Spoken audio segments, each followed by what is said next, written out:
새해부터 부동산 시장에 큰 바람이 불고 있습니다. 정부가 일시 부동산 정책을 통해서 재건축, 재개발 과정을 획기적으로 줄이겠다고 밝혔는데요.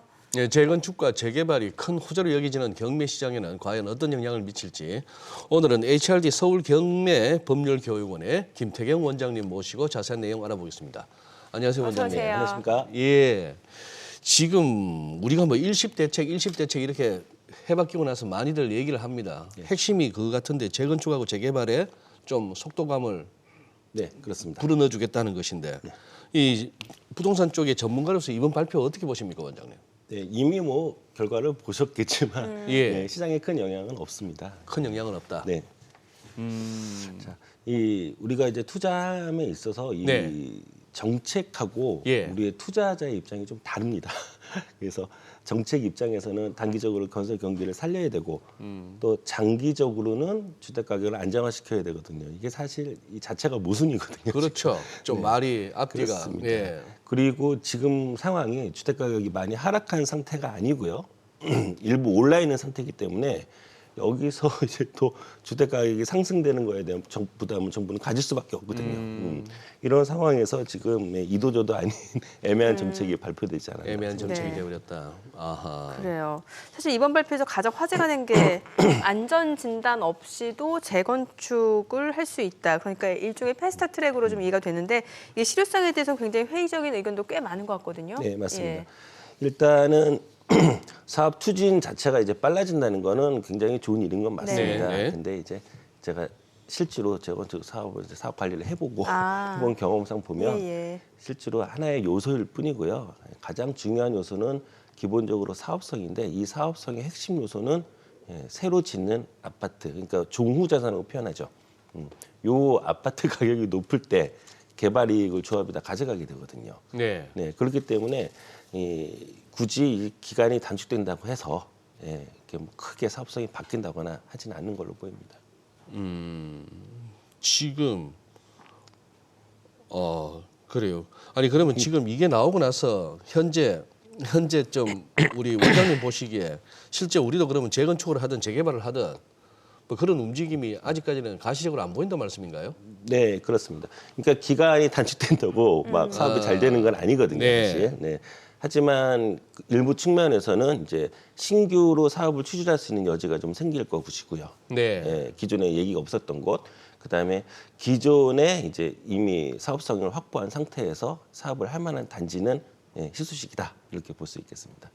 이게 또 법을 개정해야 된다면서요. 그렇죠. 네, 아직 정책적인 측면에서 완결된 부분도 아닙니다. 정책적으로도 연결된 건 아니다. 근데 다음 질문 넘어가기 전에 경매 쪽 여쭤봐야 되겠는데 그 전에 원장님, 저는 매번 이렇게 우리 부동산 관련해서 전문가들 모시면은 하도 저 유튜브의 컨텐츠가 너무 양분돼 가지고요. 도저히 뭐 회복 불능의 대한민국 부동산 시장인 것처럼 얘기되는 쪽이 또 있고 지금 아니면은 또 이제 집 못 산다 이런 분위기가 있고요. 이게 또 서울하고 수도권 다르고 지방 다르고. 네, 맞습니다. 아니 저는 뭐 여기저기 다니다 보면 어딥니까 저 지식산업센터인가? 네, 이런 데는 가보니까 많이 기가 있죠. 차던데요. 전부 뭐 공실인데. 네, 그렇습니다. 지금 부동산 시장 전반은 어떻게 평가하십니까? 네, 지금 굉장히 안 좋은 상태가 맞습니다. 그런데 이제 이 언론도 살짝 그렇고요. 유튜버는 더 하고, 유튜브는 더 하고. 항상 이렇게 좀 자극적인 네. 내용들로 해서 조회수라 할까요? 이런 것들을 확보하는 분위기가 있어요. 자, 그래서 여러분들이 보는 언론이나 유튜브는 조금 이제 너무 강하게 표현된 부분이 있다라고 말씀을 드리고요. 가령 급매물 같은 경우에는 네.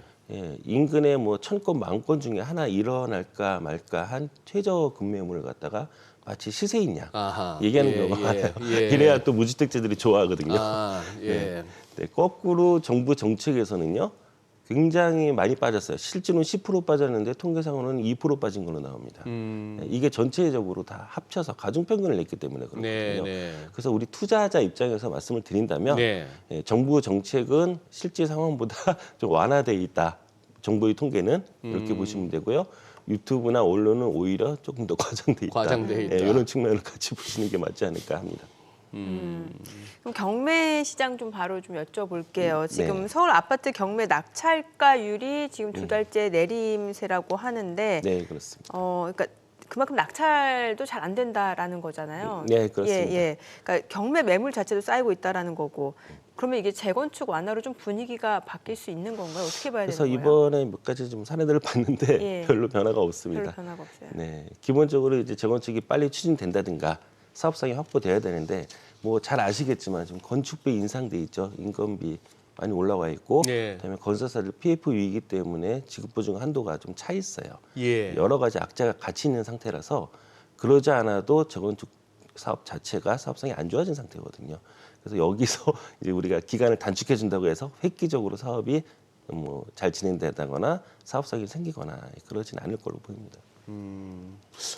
원장님 설명을 듣다 보니까 전반적인 어떤 그 말씀하시는 내용이 보니 이게 지금 툭툭 이렇게 정책적인 측면에서 던져지는데 국민들한테 네. 뭔가 이렇게 잘 정치하게 이렇게 뭐 여물어졌다거나 법적으로 완결됐다기보다는 그냥 당분간은 기대감 내지는 뭐 그쪽 방향성만 제시했다고 봐야 되겠네요. 네, 정부의 의지 표현이 아닐까. 의지 표현이 아닐까.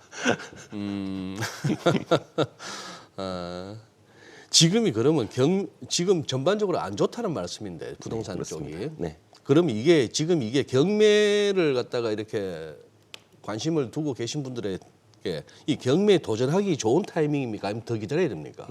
저는 굉장히 좋은 기회다. 좋은 현재가 좋은 기회다라고 판단을 하고 있어요. 예. 자, 우리가 뭐 주식하시는 분들은 더 잘 아시겠지만 우리가 바닥에서 사기가 어렵지 않습니까? 예, 그래서 지금 하락하는 국면, 네. 어쨌든 단기적으로 하락 국면이지 않습니까?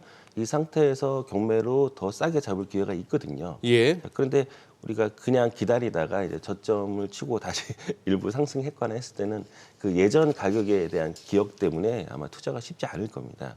그래서 우리 총선 이유를 많이들 이야기하시는데 굳이 그때까지 아니더라도 그때보다 조금 안 좋은 상황이더라도 저는 기회가 왔을 때 선택을 하는 게 맞지 않나라는 생각입니다. 주식시장 말로 치면은 뭐 굳이 바닥은 아니더라도 무릎에서는 산다 이 정도면 네, 그 그렇습니다. 말씀이네요. 네, 그러니까 매물만 괜찮으면. 그렇죠. 경매로 싸게 산다는 효과가 있기 때문에 네. 추가 하락이 조금 일어나도 여전히 수익 상태로 유지할 수 있다라고 보는 겁니다. 네.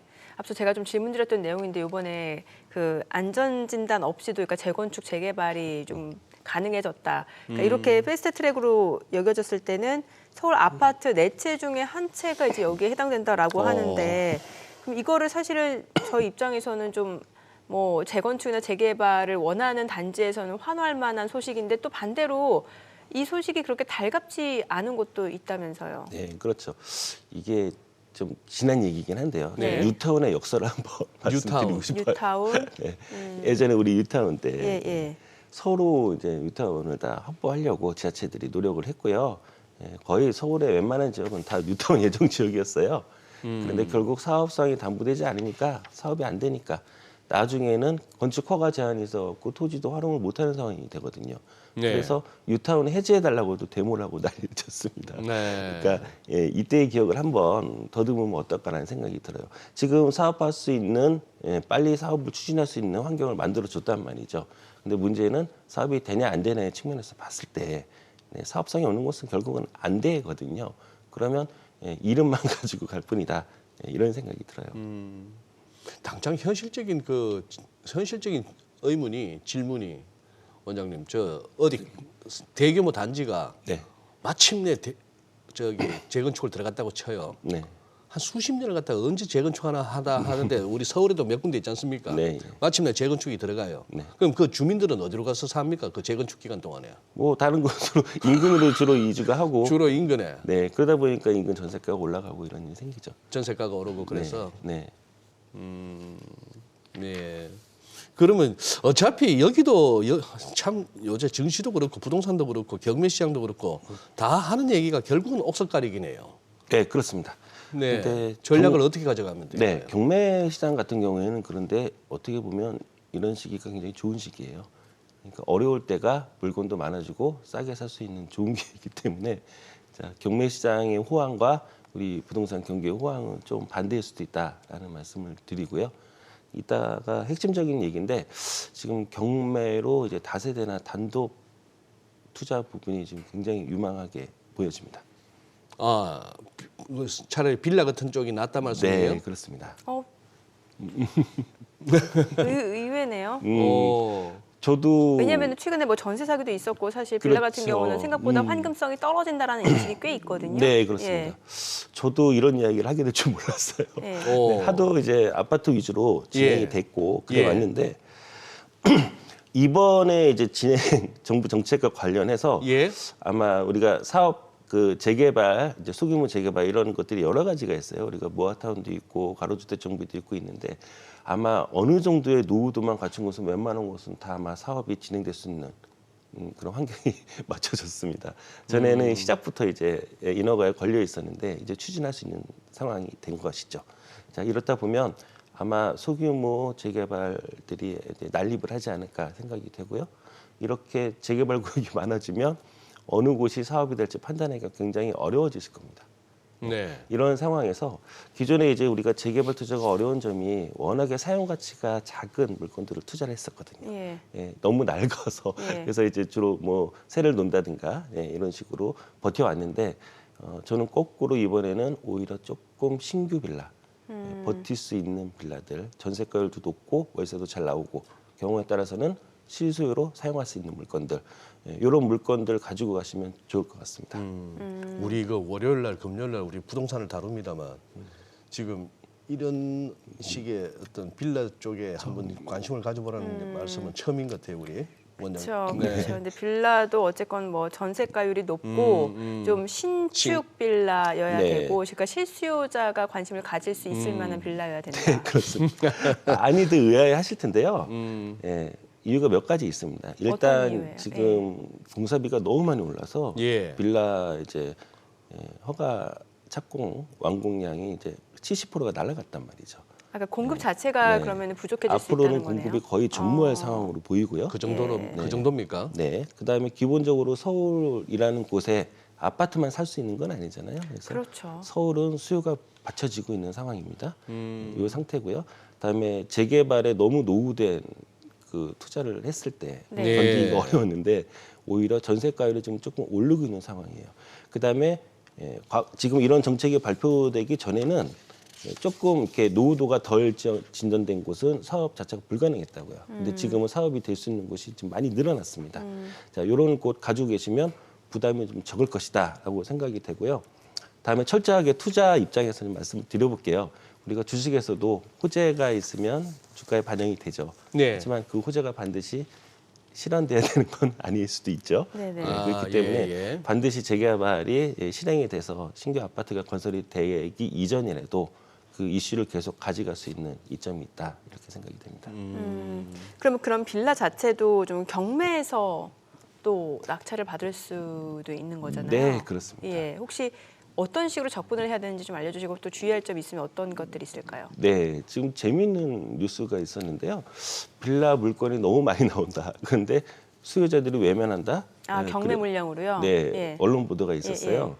이렇게 나왔는데 조금 잘못된 보도가 아닌가 생각합니다. 아, 그래요? 어떤 네. 측면에서요? 빌라 물건이 굉장히 많이 나오는 건 맞고요. 예. 네. 네, 지금 낙찰가율이 엄청 떨어졌어요. 낙찰을 네네. 받지 않는 게 맞는데 네. 네. 이게 수요자가 외면한 게 아니고 예. 네. 네, 우리 전세 사기 관련해서 예. 대항력 있는 임차인 물건들이 대부분입니다. 아, 이 물건은 싸게 낙찰을 받아도 인수하고 나면 남을 게 없어요. 아, 그러네요. 그래요? 네, 그래서 제가 며칠 전에 통계를 음. 내봤는데 네. 서울에 1,400건 정도의 빌라가 나왔는데 1,300건이 나오는데요. 네. 130건 정도가 낙찰이 됐습니다. 아. 130건 정도만. 네, 그러니까 실제로 받을 게 거의 없어요. 강서구 같은 경우에는 100건 중에 한 건 정도 네네. 투자할 수 있는데 그럼에도 불구하고 기본적으로 이 경매 물량 자체가 증가했기 때문에 어쨌든 140개라는 물건은 투자가 됐다는 이야기거든요. 예, 예. 네, 이렇게 경매로 물건을 잘 찾으면 더 안전하게 편안하게 투자할 수 있겠다라는 생각을 가지고 있습니다. 네. 저희가 늘 다루는 내용이긴 합니다만 우리 김태경 원장님께서 보시기에 경매 쪽 노리시는 분들한테 꼭 체크 포인트 하나만 말씀하신다면. 네, 지금 뭐 신축 이제 다세대 빌라죠. 예. 내지는 단독 투자가 괜찮겠다. 이제 완전 신축이 아니고 네, 재개발 이슈를 가져가는 곳. 이곳인데요. 여러분이 조금만 손품 발품을 파시면 예. 예, 노후도가 어느 정도 충족돼서 사업이 가능한 지역을 블록별로 묶어서 확인할 수 있는 사이트들이 있습니다. 아, 그래요. 네, 이렇게 확인하시고 재개발 이슈를 가져갈 수 있는 곳에 가급적 양호한 주택, 네, 1층이 주차장이 건립된 2000년 이후로는 이렇게 되어 있거든요. 네네네. 네, 이런 그 다세대 투자하시면 좋은데 아까 말씀드렸듯이 지금 다세대가 대항력 있는 물건들은 낙찰받으면 안 되거든요. 아, 예. 그렇기 때문에 소유자가 거주하는 물건 낙찰받으시면 좋을 거고요.